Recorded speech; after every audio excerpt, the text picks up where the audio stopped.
今日咧誠邀有品味嘅你睇呢一間別墅屋，淺嘗嘅啫，我唔會帶你睇晒成間屋嘅，簡單帶你睇個客廳、飯廳同埋一兩間房，咁你就知道品味呢家嘢咧係真係要你親自過嚟睇嘅。有興趣嘅話，我會邀請你過嚟親自睇呢一間。咁首先講一講呢間寶松悅係1號屋嚟嘅，要做就做第一，呢一間就係1號啦。出邊咧係個花園啦，花園我喺呢個位置影一影俾你睇。咁啊，花園呢一度咧係有962尺，呢一個係單邊位嚟嘅。咁咧，我頭先講過係簡單介紹，所以我就唔會每個位都詳細同你講啦。不過都有啲位係好重要嘅，呢一度係可以泊6部車嘅，6個車位。咁而家呢一間屋咧係做咗6房嘅，但係咧原則都有4房，所以你明白我講乜嘢啦？淺嘗嘅意思就係簡單講講，其實仲有好多嘢咧係值得你過嚟深深咁樣認真睇一睇嘅。由入門嘅第一個洗手間已經有嘢可以講啦，因為佢每一個呢一種洗手盆同埋馬桶咧，都係用咗人手手繪畫上去嘅，每一個花都唔一樣嘅。跟住我哋去睇一睇廚房啦。嚟到廚房位置咧，你睇下個空間感先，因為廚房咧做到270尺大廚房，點做到嘅咧？拆咗個工人房，同埋拆咗工人廁，咁就做大咗個廚房。雖然裝修咧就係當年嘅裝修，但係你可以睇得出而家咧依然係非常之新淨嘅。特別係而家業主用緊呢啲咧，全部都係 Gaggenau，包括呢一個我哋之前都好少見嘅炸鑊。咁所以咧，對業主對呢個生活嘅質素要求咧係非常之高嘅。喺呢度你可以見到，其實已經有好多酒噶啦。咁呢一度咧，呢一間屋係收藏咗幾千支酒噶。如果你都係中意飲酒嘅人士咧，嚟到你一定都好興奮。跟住我哋會上去睇埋啲房啦。呢度係偏廳，咁而家係做飯廳嘅。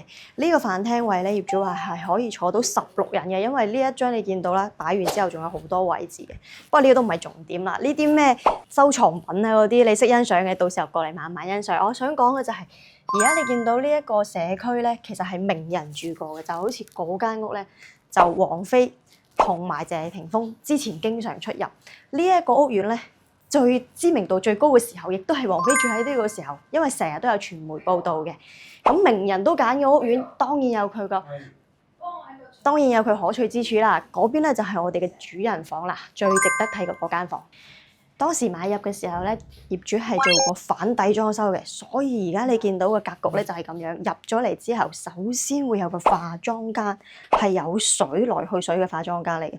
你見到咧又係有唔同嘅花紋嘅。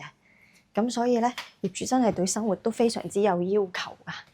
嗱，入到嚟依然係同一個風格，花嘅牆啦，同埋吊燈。跟住呢一間房咧，其實唔止你而家想象中咁大嘅，佢仲有2個門咧。呢2個門就係分別係佢個洗手間啦，同埋係嗰邊仲有個衣帽間嘅。咁啊，洗手間呢一邊其實入邊仲有個位，亦都有啲雕花手繪嘅洗手盆同埋馬桶嘅，真係做到好靚嘅。咁呢一邊咧就係佢常用嘅衫會擺喺呢一度其中一個衣帽間啦。房咧呢一間係主人房，3邊落床，你覺得好大係咪？但係其實佢細房咧都一樣係做3邊落床。我哋上面咧就仲有啲細房可以俾你睇一睇嘅房。先睇咗呢一間套房先。呢間套房咧係女房嚟嘅，咁啊唔知仲以為主人房係咪？因為3邊落床之餘咧，仲有好多位置嘅。咁啊裝飾啊裝修嗰啲嘢我就唔講住啦，睇咗個格局先。裡面咧呢個位仲可以做到有衣帽間位置啦，同埋係有自己嘅套房嘅。個套房亦都相當大嘅。咁其實呢一度咧個空間感咧都係佢好值得睇嘅一個地方。因為我哋雖然係講2000幾尺，但係事實上嗰個空間感咧，係起碼有成4000幾尺嘅感覺㗎，因為有啲嘢咧係住屋仔嘅人先識嘅，你識玩嘅知嘅你就知我講緊乜嘢㗎啦。同埋因為住屋仔太大啦，所以業主都考慮到喺呢度做埋 pantry 有埋雪櫃嘅咁樣，即係平時你唔使一定要落去下邊嘅。呢一度咧係一個客廁啦，都係有唔同嘅花紋㗎，真係對呢一個細節嘅要求咧已經反映咗呢間屋嘅質素啦。呢間係最細冇套房。嗱，冇套房都可以做到3邊落床之餘係咁闊落㗎，即係而家你想揾啲新式嘅別墅咧，係好難做到呢一個空間感㗎啦。簡單就睇到呢一度啦。如果你對呢間屋有興趣嘅話咧，我係建議嚴重，真係建議你自己親自過嚟睇下。記得點讚關注哦。